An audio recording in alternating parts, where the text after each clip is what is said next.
I still remember the day I told my father I was going to start my own business. The air between us felt thick with tension, but I couldn't stop myself.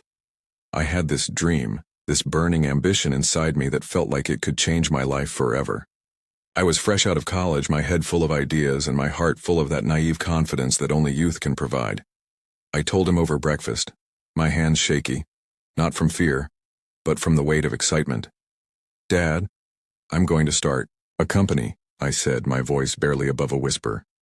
He paused, spoon halfway to his mouth, and then he laughed. Not a chuckle, but a loud, guttural laugh that shook his whole body. I could feel my face redden, the sting of embarrassment creeping in as his laughter filled the room. "A company?" he spat out, still laughing, his eyes glistening with amusement. "You've got nothing, son. No money, no experience, no contacts. What, you think you're some kind of genius?" His laughter cut deep, deeper than I expected. I thought maybe he'd be a little skeptical. Hell, I'd be skeptical too. But this was different. It wasn't just disbelief. It was mockery, dismissal, like my dreams were a joke. I remember the way his words felt like daggers. "What's wrong with working a steady job, huh? A paycheck at the end of the month, security. You think you're going to make it? It's a tough world out there." His eyes were cold, hard, like he had already seen my failure written in the stars. And then he added, "People like you don't make it. You've got to play it safe or you'll end up like the rest of them, broken, struggling, and disappointed." I wanted to fight back, to scream that he didn't understand, but the words got caught in my throat. Maybe he was right. Maybe I was foolish to think that I could change the course of my life with nothing but ambition. Maybe he was just trying to protect me from the harsh reality of the world. But that wasn't what I felt in that moment. I felt small, defeated before I had even started. His laughter echoed in my mind for days, a reminder of how impossible my dream seemed. But as much as his laughter hurt, it also did something else. It lit a fire inside me. I wasn't going to let him be right. I couldn't. If I failed, it would be on my terms. I would prove him wrong. I would show him, show the world, that dreams weren't meant to be mocked, but chased.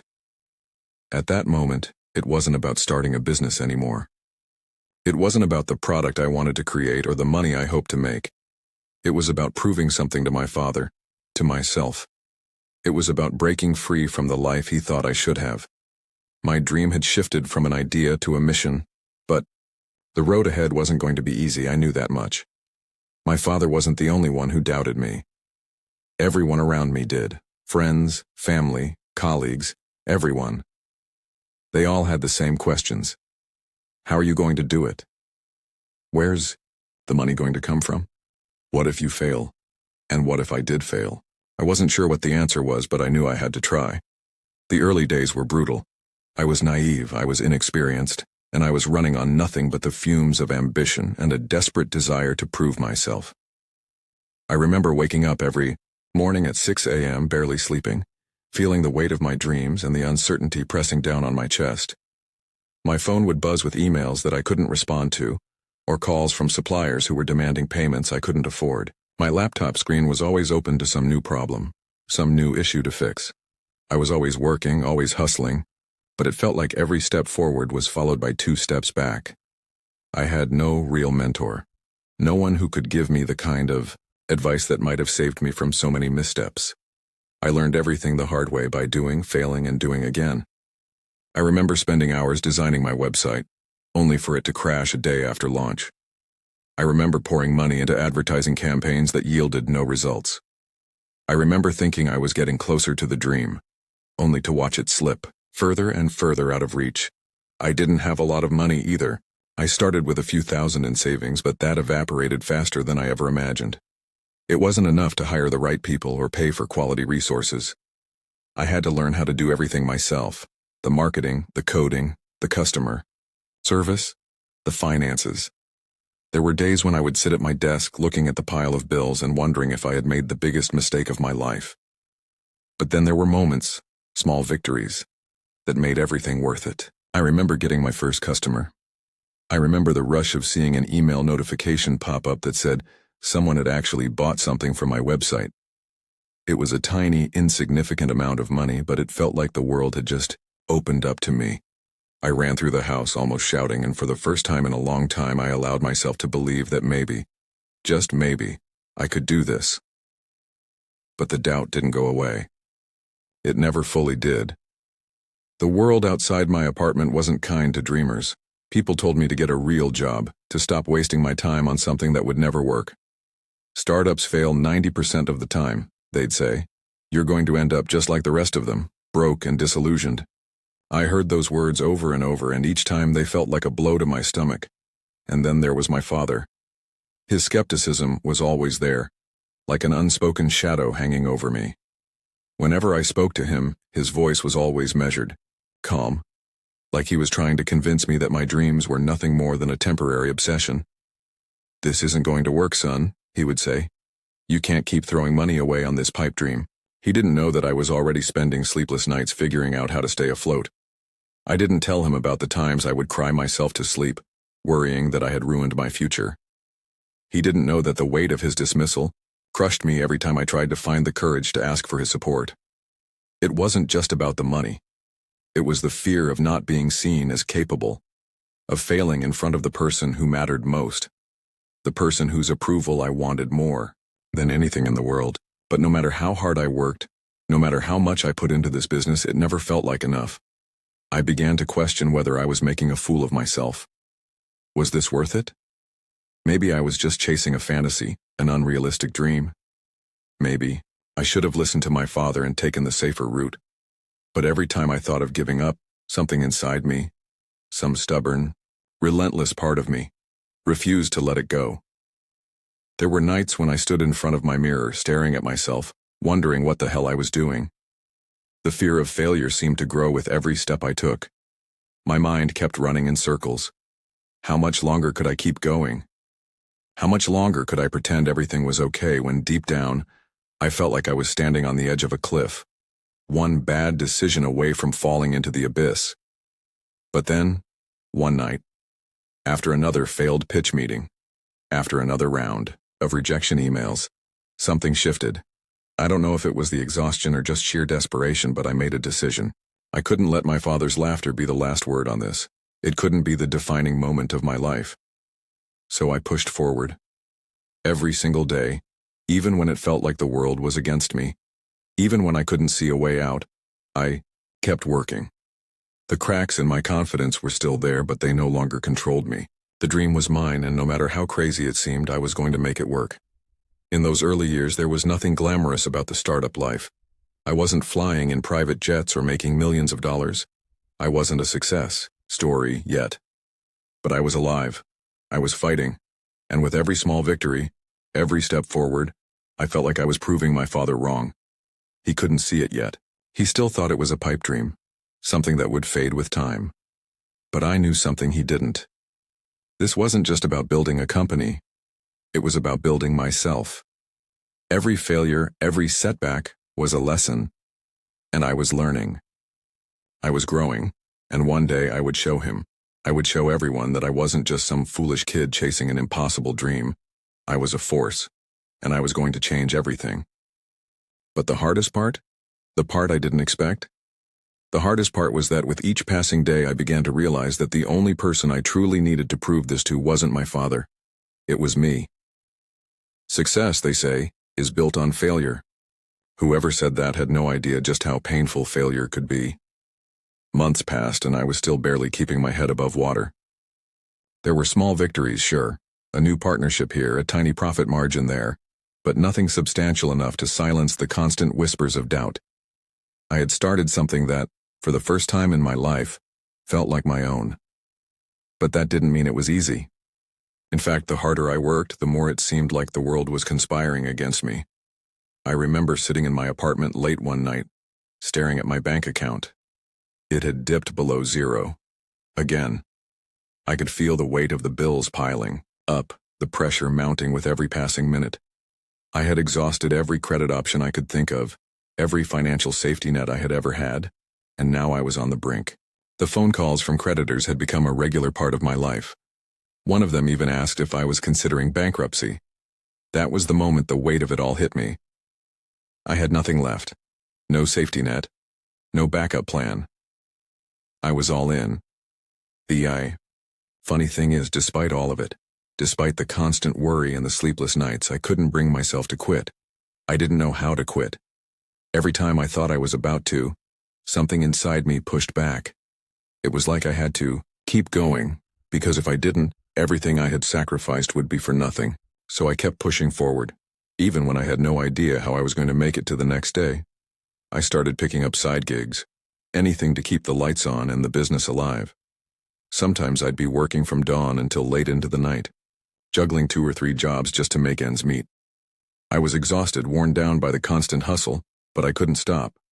I wasn't just working to keep the company afloat. I was working to prove that I wasn't a failure, to prove that I wasn't wasting my time. I could feel my father's words echoing in my mind. People like you don't make it. Those words had become a constant soundtrack to my life, and, while they stung, they also drove me. It wasn't about the money anymore, it was about proving that I could make it. I had to show him that I wasn't some dreamer who was chasing an impossible fantasy. But even as I kept pushing, there were moments when the doubt crept in, when I couldn't help but wonder if he was right all along. What if I was just another one of those stories of a kid with big dreams who ended up bankrupt and broken? What if he was right, and this was all a waste of time? I tried to keep the doubt at bay. I'd go to sleep thinking that tomorrow would be the day things turned around. But more often than not, tomorrow didn't bring any relief. I kept hitting roadblock after roadblock, each one leaving me more defeated than the last. Every time I felt like I was getting closer, something would come along to knock me back down.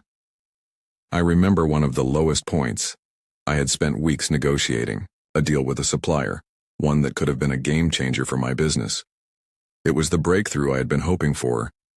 I remember feeling a flicker of hope as I signed the agreement, thinking that maybe, just maybe, this was the break I needed.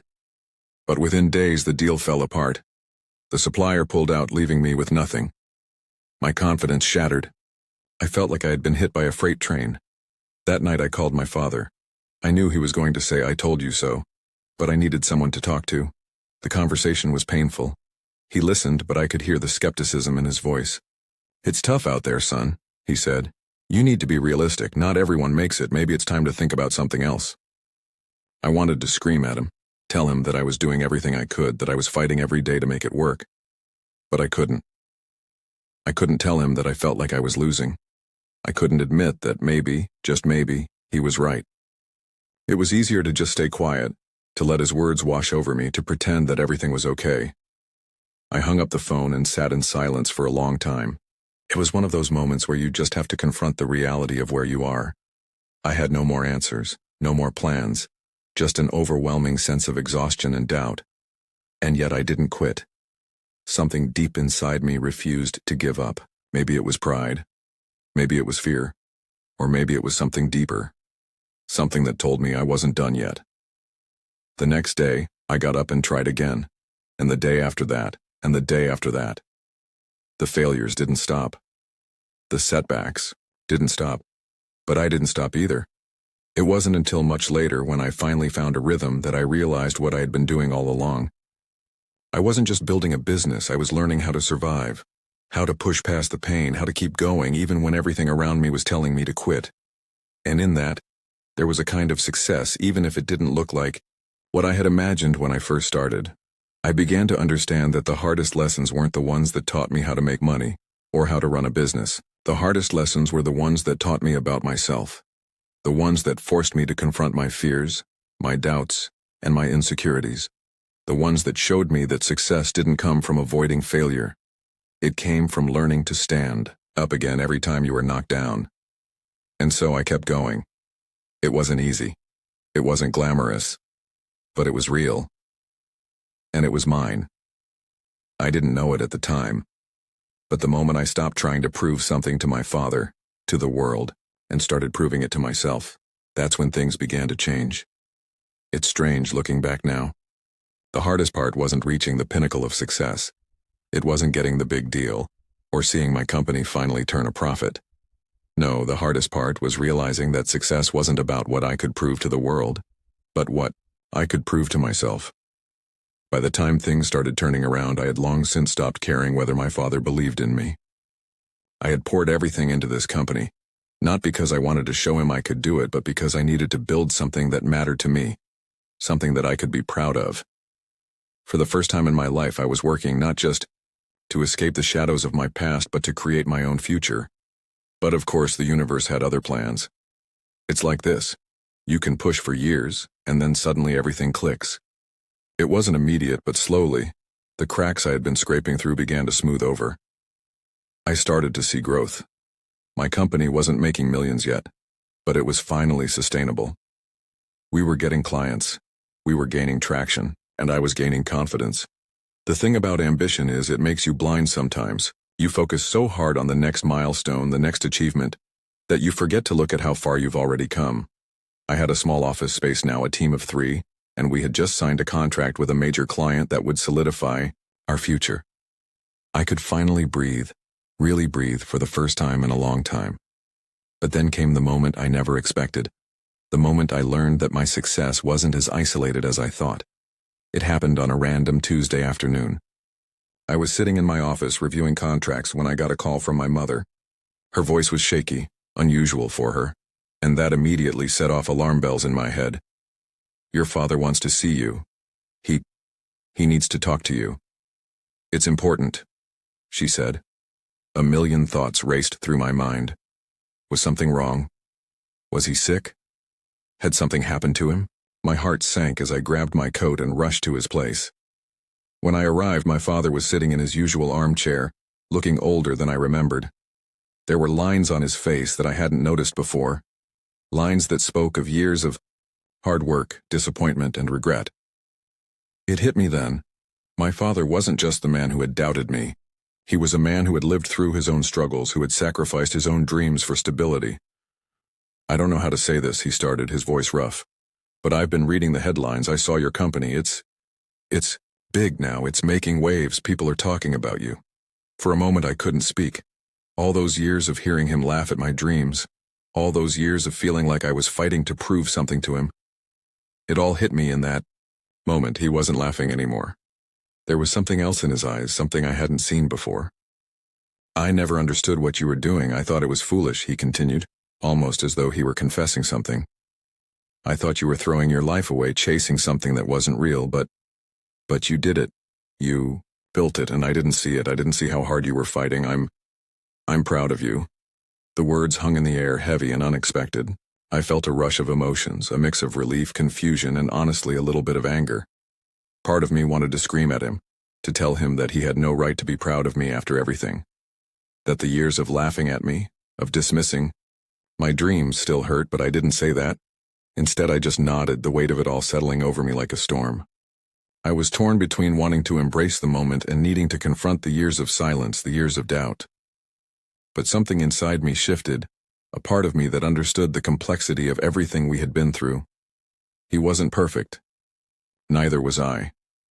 But we were both here now, trying to make sense of what it meant to be father and son, to be people who had lived in the shadow of their own limitations and regrets.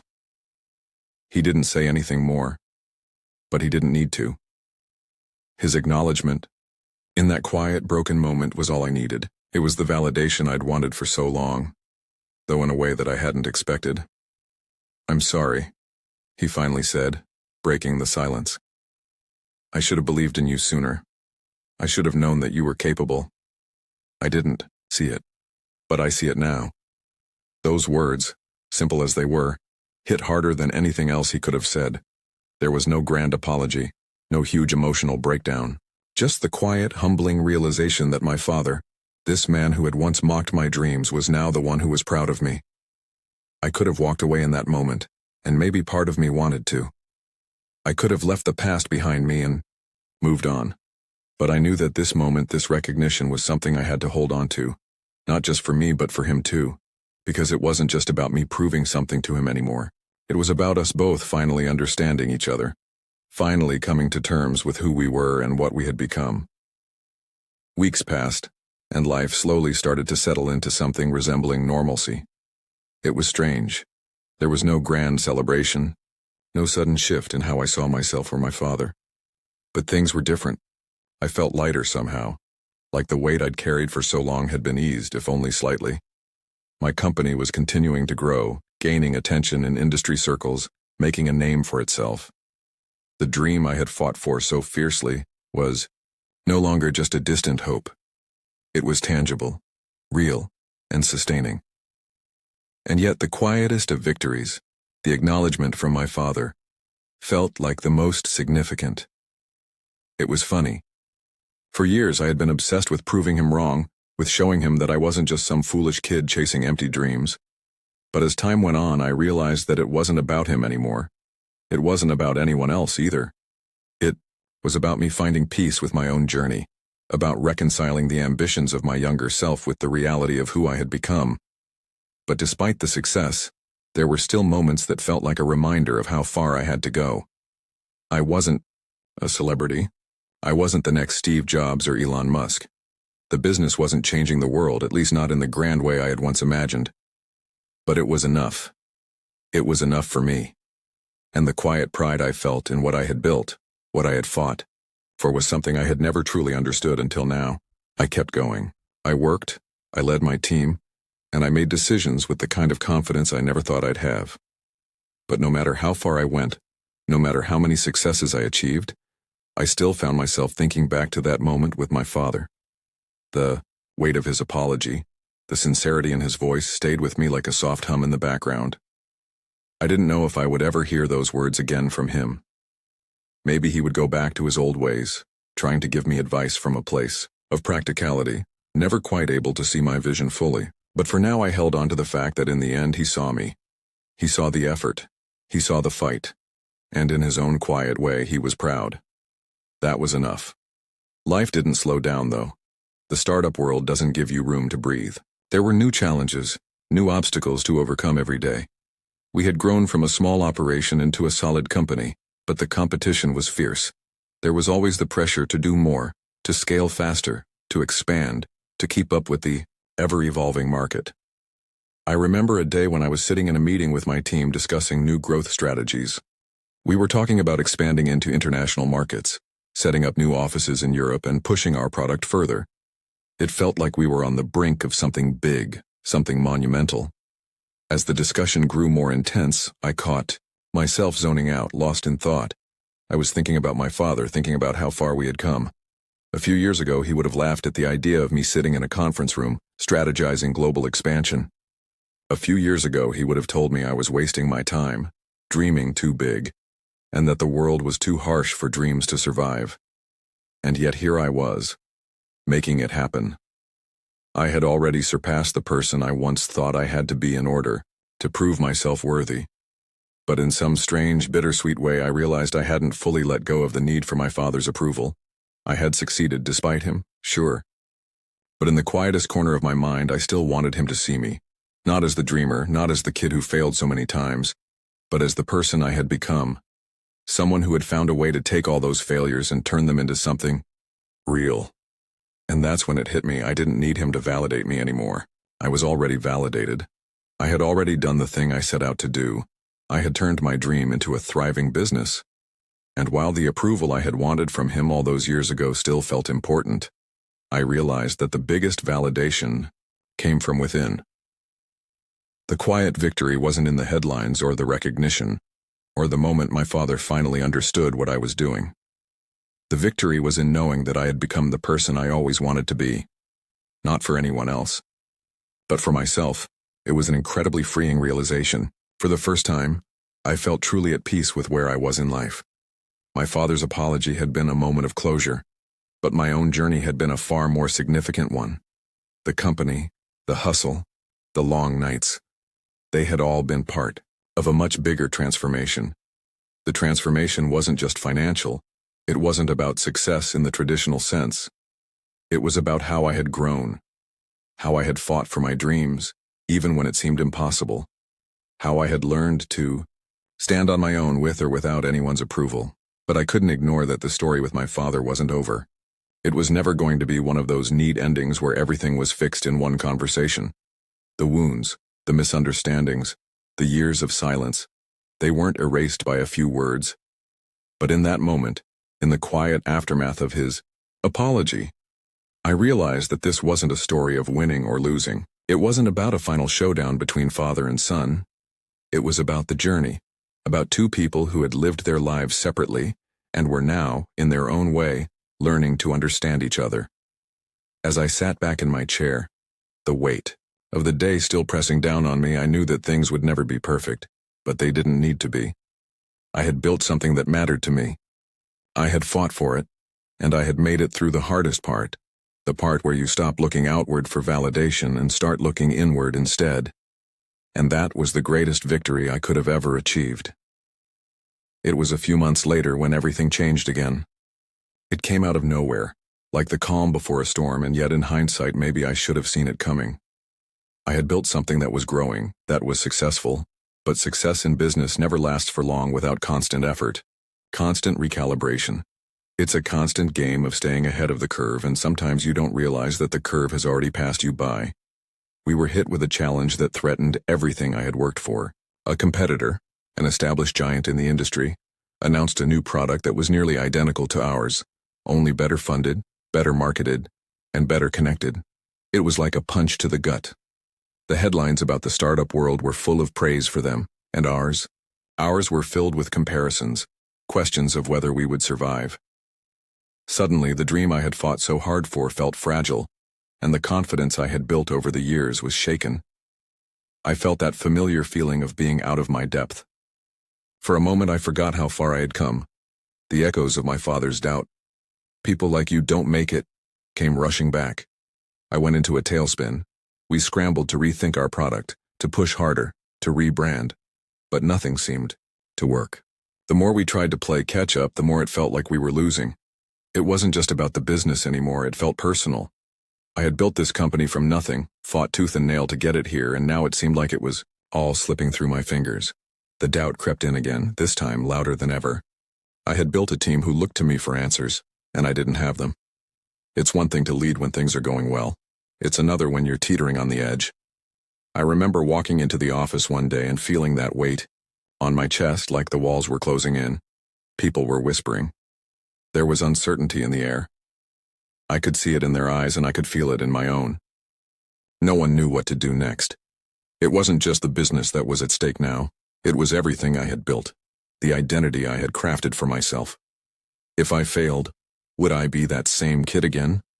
The one who had been laughed at, dismissed, and doubted? Would I ever escape that shadow?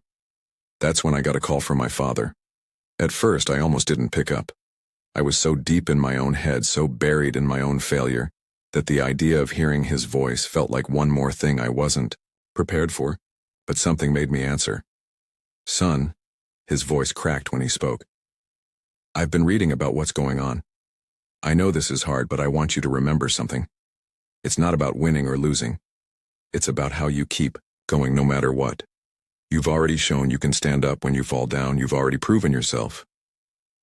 I didn't know what to say. Part of me wanted to scream at him, tell him that it wasn't that easy, that the stakes were too high now, that this wasn't just about resilience, it was about survival. But instead I just stayed quiet.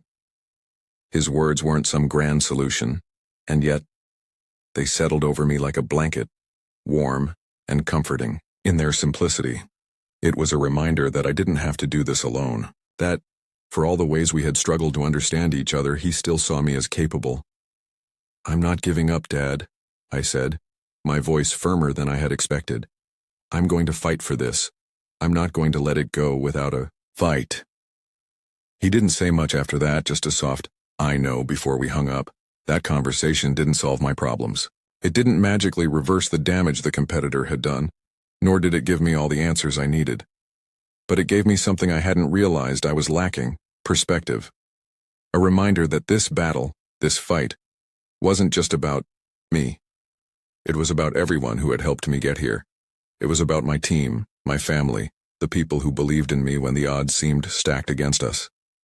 With renewed determination, I called an emergency meeting with my team. We gathered in the conference room, and for the first time in weeks I felt the pulse of our company again. I didn't have all the answers, but I had ideas. I had passion, and I had a team who was willing to follow me through the fire. The next few weeks were brutal. We pushed ourselves harder than ever. We worked long nights, sacrificed weekends, and found new ways to innovate. It wasn't a quick fix. It wasn't easy. But slowly, we started to regain ground. We couldn't beat the competitor at their own game, but we found our own. We innovated in ways they hadn't even considered, carving out a niche that no one had anticipated. And then, one day, we broke through. A key deal came through that would secure our financial future, and the press began to turn in our favor, again. It was a moment of vindication, a moment that showed we had weathered the storm. But what struck me the most in that moment was how different it felt than I had imagined. It wasn't the end of the battle, it was just another chapter. But more than anything, I had learned the greatest lesson of all. Success isn't just about the victories. It's about how you handle the losses, how you rise when everything seems to be falling apart. Success is about understanding that every failure, every setback, every moment of doubt is part of the journey. It's about knowing that the only true measure of success is the ability to keep going, no matter what. In the end, I didn't need to prove anything to anyone anymore. My father, my critics, my own doubts, they all became irrelevant in the face of the journey I had taken. The world might have laughed at me once, but I had built something real. And that, in the end, was all I needed to know. The headlines that once mocked me now told a different story. From the brink of collapse to global success, one startup's journey. And while those headlines were nice to read, they didn't matter nearly as much as the story I had lived. I had done it. And in that moment, I didn't need anyone's approval to know that I had won. But even more importantly, I had finally understood the truth that my father had taught me all along. Whether he meant to or not, it wasn't about whether or not you fall. It's about what you do after you fall that matters.